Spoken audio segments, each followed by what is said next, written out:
अब हम लोग देखेंगे वैद्युत द्विध्रुव के कारण विद्युत क्षेत्र की तीव्रता निरक्षीय स्थिति में।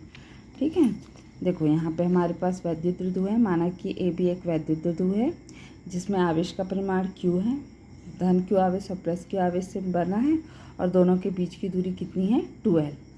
इस वैद्युत द्विध्रुव के मध्य बिंदु से R दूरी पर स्थित किसी बिंदु C पर हमें विद्युत क्षेत्र की तीव्रता ज्ञात करनी है। ठीक, विद्युत क्षेत्र की तीव्रता ज्ञात करनी है बिंदु C पे, तो हम क्या करेंगे, धन Q आवेश से बिंदु C को मिला लेंगे और ऋण Q आवेश से बिंदु C को मिला लेंगे, ताकि हमको धन Q आवेश से उस बिंदु तक के बीच की दूरी मिल जाए, क्योंकि हमको वो वैद्युत क्षेत्र की तीव्रता के लिए रखना रहेगा। और माइनस Q आवेश से C के बीच की दूरी ज्ञात कर लेंगे, क्योंकि उसको हमको लिखना रहेगा। ठीक, ये मध्य बिंदु O, तो ये और ये कितना हो जाएगा L।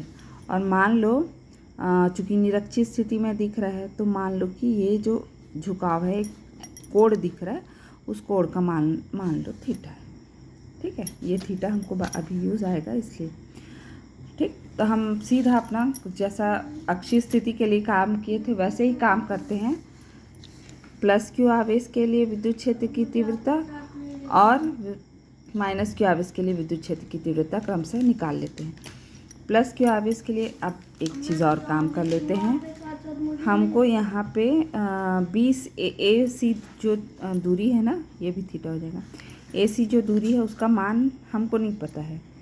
देखो ये R है, ये L है, लेकिन इस दूरी का मान हमको नहीं पता है, तो वो हम कहाँ से ज्ञात कर सकते हैं, पाइथागोरस प्रमेय से ज्ञात कर सकते हैं, है ना। पाइथागोरस प्रमेय से इसका मान कितना हो जाएगा, लंब का वर्ग धन आधार का वर्ग, लंब का वर्ग धन आधार का वर्ग का अंडर रूट, ये हो जाएगा R² plus L² under root. ठीक, यहाँ पे लिख देते हैं AC बराबर BC बराबर कितना, AC² BC² बराबर कितना, तो R का वर्ग धन L का वर्ग, जब स्क्वायर हटाओगे तो इधर अंडर रूट आ जाएगा।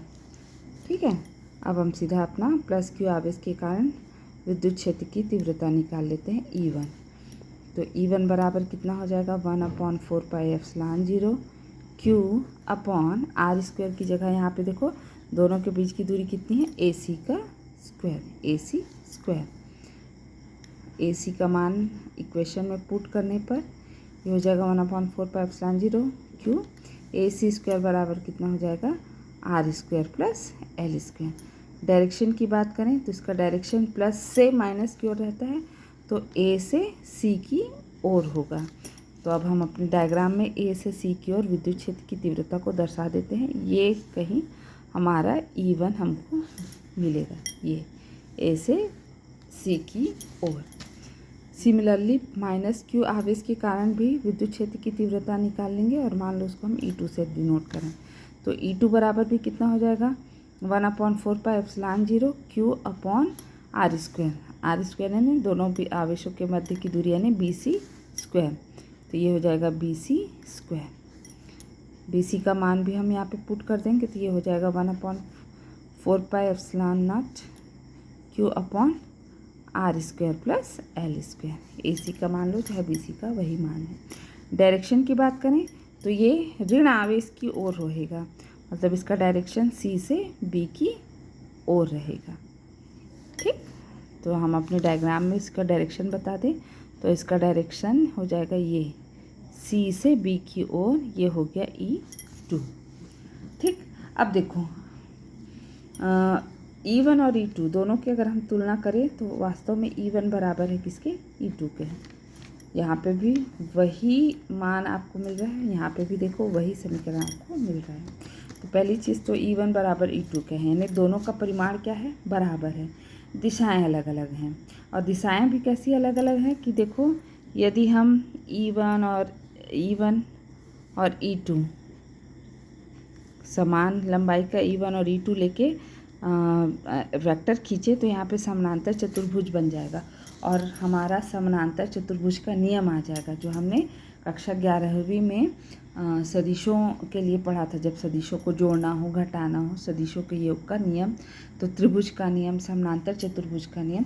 तो यहाँ पे वास्तव में समानांतर चतुर्भुज का नियम लगेगा, ठीक है। और समानांतर चतुर्भुज के नियम के अनुरूप इसका जो परिणामी है वो इस दिशा में कार्य करेगा।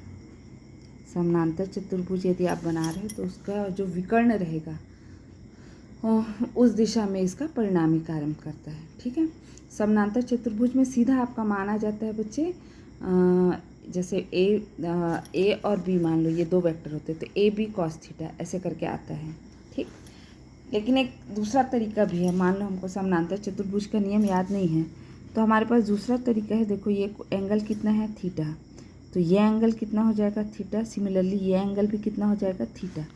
मान लो समानांतर चतुर्भुज का नियम याद नहीं है, तो हम क्या करें, E1 को दो घटकों में बांट लें। E1 को हम क्या करेंगे, दो घटकों में बांट लेंगे, ठीक है। तो E1 का एक घटक जो थीटा से जुड़ा हुई भुजा हमेशा कॉस थीटा होती है, तो ये हो जाएगा E1 कॉस थीटा, और दूसरा E1 कॉस थीटा के लंबवत खींच दो, तो ये हो जाएगा E1 साइन थीटा। हमने सिंपली क्या किया, E1 को दो घटकों में बांट लिया। थीटा से जुड़ा हुआ हमेशा कॉस थीटा होता है और इसके लंबवत हमेशा साइन थीटा। अब इधर आ जाओ, सिमिलर ऐसे ही हम E2 को भी भाई दो भागों में बांट सकते हैं, दो घटकों में बांट सकते हैं। तो देखो थीटा के साथ जो जुड़ा है वो क्या हो जाएगा, E2 कॉस थीटा, और थीटा के जो लंबवत है यानी इस डायरेक्शन में क्या हो जाएगा, E2 साइन थीटा। अब चूँकि हमने यहाँ पे पहले ही बता दिया कि भाई E1 E2 के बराबर है, परिमाण बराबर है, तो ये देखो ये दोनों एक दूसरे के प्रभाव को क्या कर देंगे, नष्ट कर देंगे, क्योंकि E1 साइन थीटा और ये भी E2 sine theta, E1 E2 एक दूसरे के बराबर है, यानी ये समान परिमाण है दोनों, लेकिन दिशाएं जस्ट एक दूसरे के विपरीत है, इसलिए ये एक दूसरे के प्रभाव को क्या कर देंगे, नष्ट कर देंगे, ख़त्म कर देंगे, ठीक। अब बात आती है, ये तो गए मर खप गए साइन थीटा, बच कौन गए बेचारे लोग, कॉस थीटा। दोनों एक ही डायरेक्शन में है, एक ही दिशा में है, तो दोनों का सदिश योग हो जाएगा। तो हमारा जो परिणामी E बराबर क्या हो जाएगा, E1 cos theta plus E2 cos theta. चूँकि E1 E2 के बराबर है इसलिए हम इसको 2E1 कॉस थीटा भी लिख सकते हैं या 2E2 कॉस थीटा भी लिख सकते हैं, चाहे E1 लिखो चाहे E2, बात एक ही है, ठीक। अब यहाँ पे कॉस थीटा की वैल्यू भी देखो, यहाँ पे समानांतर चतुर्भुज से हम कॉस थीटा की वैल्यू निकाल सकते हैं। कॉस थीटा बराबर कितना होता है भाई,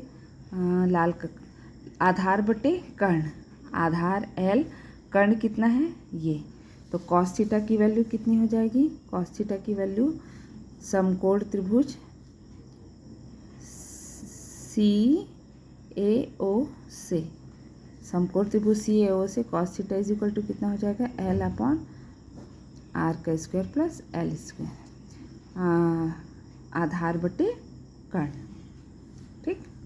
अब E1 का भी मान और कॉस थीटा का मान परिणामी तीव्रता में रखने पर E बराबर क्या हो जाएगा, E1 का मान 2 है ना, 2, फिर 1/4 pi epsilon 0 Q upon R square plus L square, ये हो गया हमारे E1 या E2 का मान, इंटू कॉस थीटा की वैल्यू अभी हमने निकाला L/r square plus L square, ठीक। अब इसको थोड़ा अरेंज करके लिख लेंगे, देखो 2QL, Q इंटू 2L बराबर कितना होता है P, तो हम पूरा ऊपर को एक साथ करके लिख सकते हैं P, और यहाँ पे उसका रीज़न भी दे देंगे कि चूँकि P बराबर क्या होता है, Q into 2L, 4 pi epsilon 0 upon, अब देखो ये दोनों भी आधार समान है भाई, घात जुड़ जाएंगे, तो ये क्या हो जाएगा, R square plus L square, 1 + 1/2, 1 + 1/2, 1 + 1/2 करोगे तो कितना हो जाएगा, 3/2, जान रहे हो आप, है ना, 1/1, 1 + 1/2 करोगे तो कितना हो जाएगा, 3/2, 3/2, तो ये हो जाएगा, ये हो गया हमारा, ठीक। ये अपने आप में एक इक्वेशन हमको मिल गया, ये अपने आप में निरक्षीय स्थिति में विद्युत क्षेत्र की तीव्रता का व्यंजक है। अब यहाँ पे हम कंडीशन रखते हैं कि हमारा वैद्युत द्विध्रुव क्या है, बेचारा छोटू सा है ना। वैद्युत द्विध्रुव छोटा है, कितना छोटा है कि भाई L का मान बहुत छोटा है R से। L का मान क्या है, R से बहुत छोटा है, तो हम L को क्या कर सकते हैं, नगण्य मान सकते हैं। और जैसे ही हम नगण्य मानेंगे तो देखो अब हमारा इक्वेशन कैसा हो जाएगा, 1/4πε0 P/r²।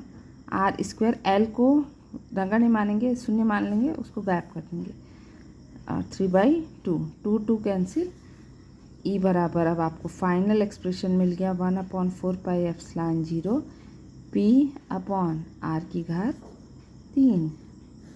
यही निरक्षीय स्थिति में विद्युत क्षेत्र की तीव्रता का व्यंजक है। ठीक, अब अक्षीय स्थिति में हमको कितना मिला था जी, अक्षीय स्थिति में एक्सियल पोजीशन अक्षीय स्थिति में मिला था 1/4πε0 2pr3। और यहाँ पे देखो पैरेलल वाले में निरक्षीय स्थिति में कितना मिला, 1/4πε0 p। दोनों में आप तुलना भी कर सकते हो कि अक्षीय स्थिति में जो मान है वो निरक्षीय स्थिति का 2 गुना है, सीधी सी बात, इसमें 2 मल्टीप्लाई है यानी ये 2 गुना है। अक्षीय स्थिति में विद्युत क्षेत्र की तीव्रता अधिक रहती है निरक्षीय स्थिति की तुलना में।